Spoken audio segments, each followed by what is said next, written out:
اور صحابہ نے پیچھے نیت باندھ لی اللہ اکبر. اس نے موقع دیکھا, نماز کی حالت میں تو کوئی ادھر ادھر دیکھتا نہیں ہے, چھپا بیٹھا تھا, منبر کے پاس آیا اور اس نے نیزہ حضرت عمر فاروق کے پیٹ میں مار دیا. یہاں گھستا ہے نیزہ, اس نے جب نکالا تو یہاں تک پیٹ پھٹ جاتا ہے, تھوڑا خون گرا اور بے ہوش ہو گئے. اے چائے والے بیٹھ جا, یہیں بیٹھ جاؤ یا ادھر جاؤ, سامنے آگے بیچ رہے ہو, نہیں ادھر جا کے بیچو نا, اس طرف چلے جاؤ, جاؤ اس کا بھی روزی روٹی ہے تو ادھر جا کے کرو, سامنے نہ کرو. تو میرے بھائیوں غور کرو, یہ پیٹ پھٹ گیا یہاں سے یہاں تک, بے ہوش ہو گئے. ابو لولو بھاگنا چاہا, ایک صحابی نے نماز توڑ کر اس کی اوپر کمبل پھینکا, اس کا پیر الجھ گیا, وہ وہیں گرا. اس نے سوچا میں پکڑا گیا اور میں قتل کر دیا جاؤں گا, اس لیے اس نے وہی نیزہ اپنے پیٹ میں مار لیا اور خودکشی کر کے مر گیا. حضرت عمر فاروق کو گھر لایا گیا, جب ان کو ہوش آیا خون اتنا گر چکا تھا, ابھی نماز نہیں پڑھ سکے تھے, پہلی رکعت میں تھے کہ بے ہوش ہو گئے. دودھ پلایا گیا, منہ سے دودھ پی رہے, پیٹ سے نکل گیا. شہد پلایا جا رہا ہے, منہ سے پیتے پیٹ سے نکل جاتا. پانی پلایا گیا, منہ سے پیتے پیٹ سے نکل جاتا. کسی نے کہا امیر المومنین میں پانی لایا ہوں, وضو بنا لیجئے اور لیٹ کر نماز پڑھ لیجئے, ابھی آپ کی نماز نہیں ہوئی ہے, فجر کی نماز میں تھے. اچھا او ابھی نماز نہیں پڑھی؟ کہا نہیں.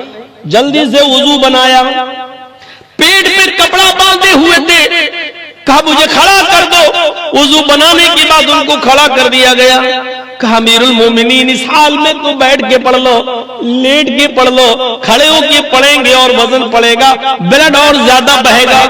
فرمایا میں نے اللہ کے نبی کی زبان سے سنا ہے جب تک کھڑے ہو کر پڑھنے کی طاقت ہو کھڑے ہو کر پڑھو, اور جب کھڑے ہو کر پڑھنے کی طاقت نہ ہو تو بیٹھ کے پڑھو, بیٹھ کے بھی نہ ہو تو لیٹ کے پڑھو, اور لیٹ کے بھی پڑھنے کی طاقت نہ ہو تو اشاروں سے پڑھو, یعنی پڑھو ہر حال میں. تو میرے اندر ابھی کھڑے ہونے کی طاقت ہے. پھر انہوں نے کھڑے ہو کر 2 رکعت نماز پڑھی, اور نماز پڑھنے کے بعد جو تاریخی جملہ اپنی زبان سے ادا کیا, فرمایا لا حج فی الاسلام لمن ترک الصلاۃ.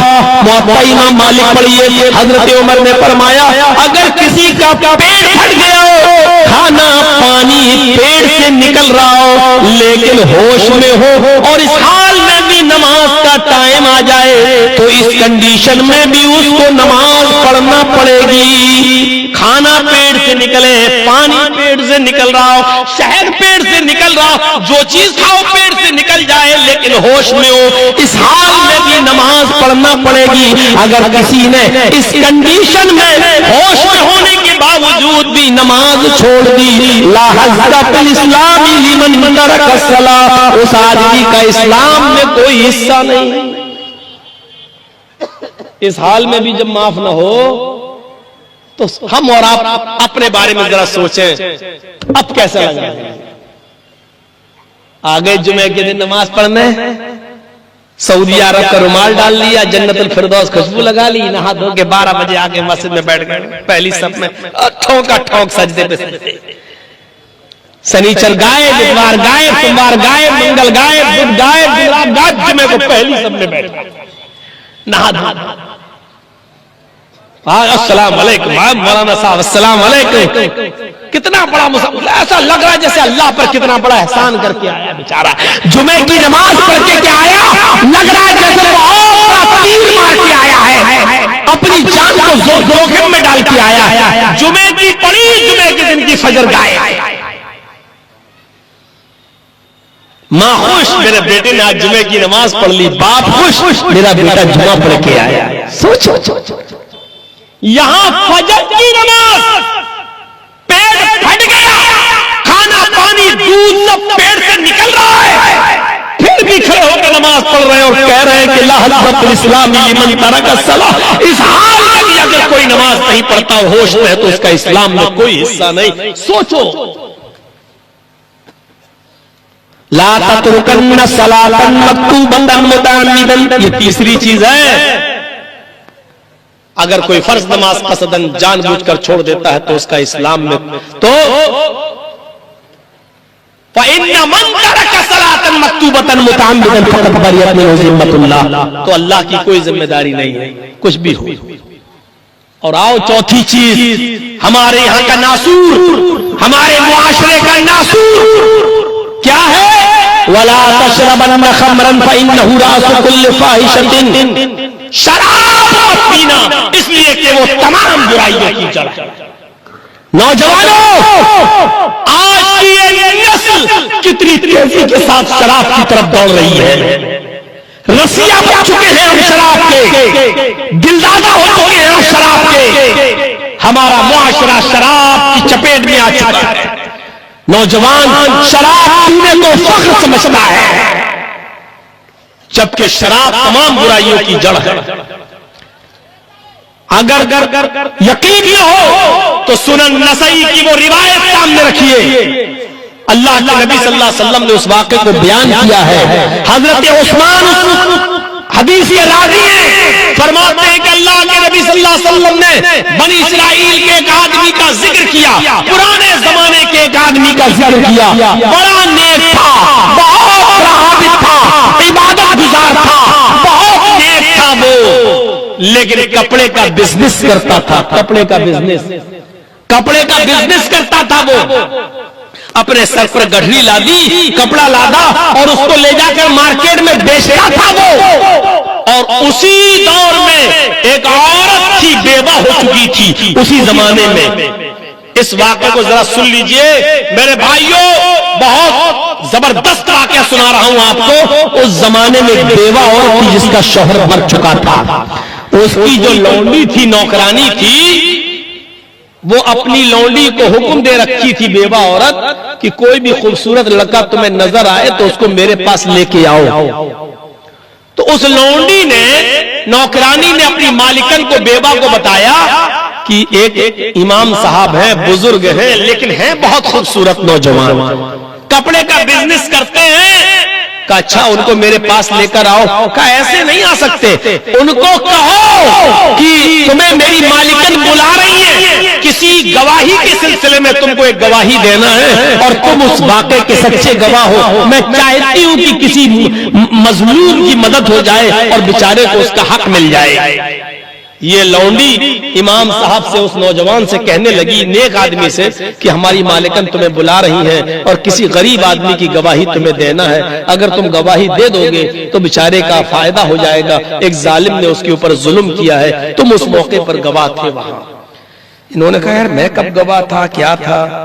کہ چلیے ہماری مالکن آپ کو بتا دیں گی، آپ تو نیک آدمی ہیں، آپ کو کس بات کا ڈر؟ کہا چلو۔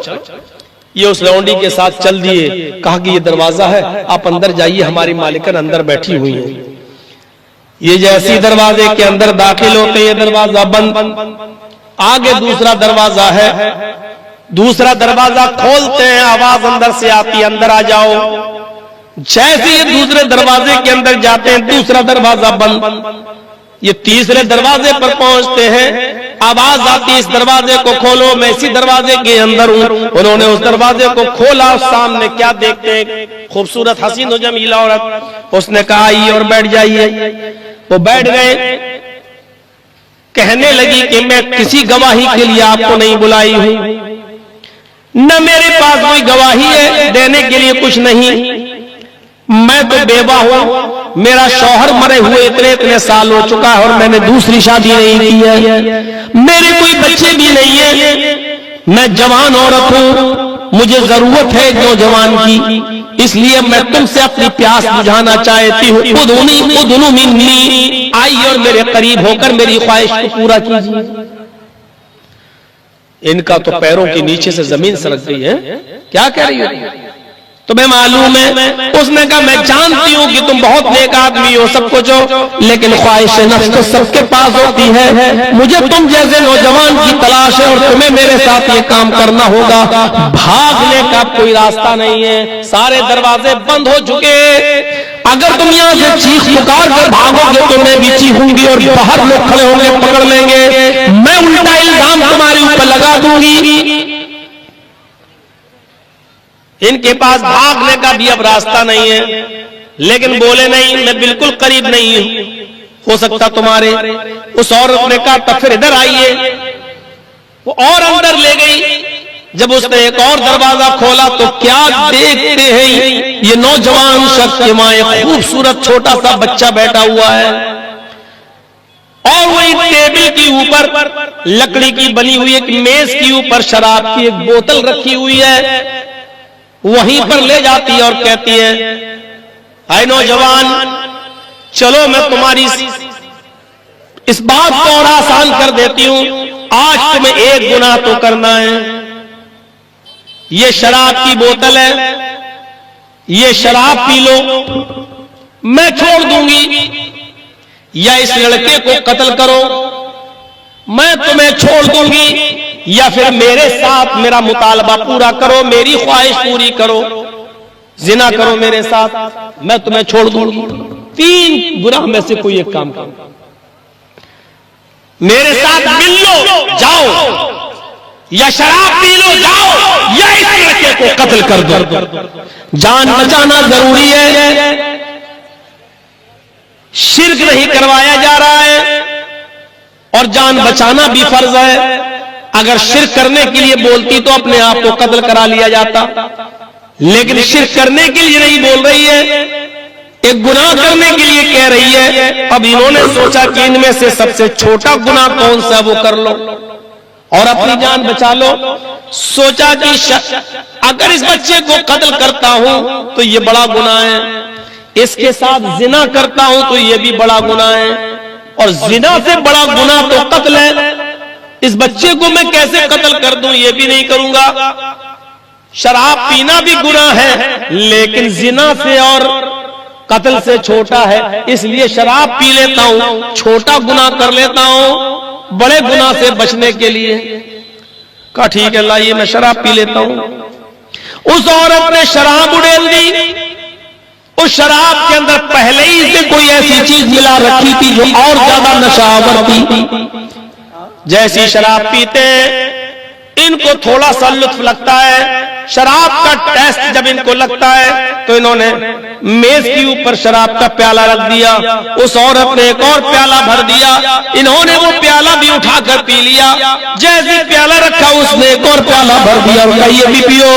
انہوں نے ایک اور پیالہ پی لیا، اور جب پی لیا تو نشہ آنے لگا. اب ان کا دماغ کام نہیں کر رہا ہے، شراب نے ان کی عقل پر پردہ ڈال دیا ہے. اس عورت نے کہا اس کو مارو. انہوں نے چھری اٹھائی، دماغ کام کرنا بند کر دیا اور اس چھوٹے سے معصوم بچے کا قتل بھی کر ڈالا. اور جب قتل کر دیا اس کو لہو لہان کر دیا. تب کہا کہ اب آؤ میرے ساتھ. ان کا عقل کام نہیں کر رہی تھی، اس عورت نے ان کو اپنے اوپر سوار کر کے ان کے ساتھ زنا بھی کر لیا. میرے بھائیوں جب ہوش میں آتے ہیں تو کیا دیکھتے قتل بھی ہو چکا ہے، زنا بھی ہو چکا ہے، شراب بھی پی لی ہے. میرے بھائیوں بڑی مشکل سے وہاں سے جان بچی، لیکن گناہ تو اتنے کر چکے ہیں. اسی لیے اللہ کے نبی نے فرمایا وَإِنَّهُ رَأْسُ كُلِّ فَاحِشَةٍ، یہ سب سے بدترین جرم شراب پینا، اس لیے کہ تمام گناہوں کی جڑ ہے. میرے بھائیوں ابھی تک تو صرف ایک گناہ کروا رہی تھی، لیکن شراب پینے کے بعد ان سے 3 گناہ ہو گئے. شراب بھی پی لی، قتل بھی کر دیا اور زنا بھی کر لیا. اس لیے نوجوانوں شراب پینے کے بعد آپ یہ سوچو کہ ہم سے کوئی جرم نہیں ہوگا، یہ اور بڑا جرم ہے. شراب کو ہر حال میں چھوڑیے. اگر چاہتے ہو کہ ہماری ماں بہن اور بیٹیوں کی عزت و آبرو بچی رہے تو شراب کو ہاتھ مت لگائیے، اس سے اپنے آپ کو بچائیے. شراب پینے کے بعد کیسے آدمی اپنی ماں کو گالی دیتا ہے، اپنی بہن کو گالی دیتا ہے. شرابی نالی میں پڑا رہتا ہے اور نالی کا پانی پیتا سمجھتا ہے کہ میں زمزم پی رہا ہوں، کیونکہ شراب اس کی عقل پر پردہ ڈال دیتی ہے. یہ 4 چیزیں ہی میں بتا پایا. میرے بھائیوں 2:10 کے قریب ہو گیا ہے، اور 10 منٹ بیٹھ کر مجھے آپ کی عیدگاہ کے لیے کچھ چندہ بھی کرنا ہے، کیونکہ ہر جگہ جب کر رہے تو آپ کے علاقے کے لیے بھی میں کر دوں. تو میرے بھائیوں یہ اچھی بات ہے. تو میں آپ کو یہ بتا دوں کہ یہ 4 چیزیں ہیں.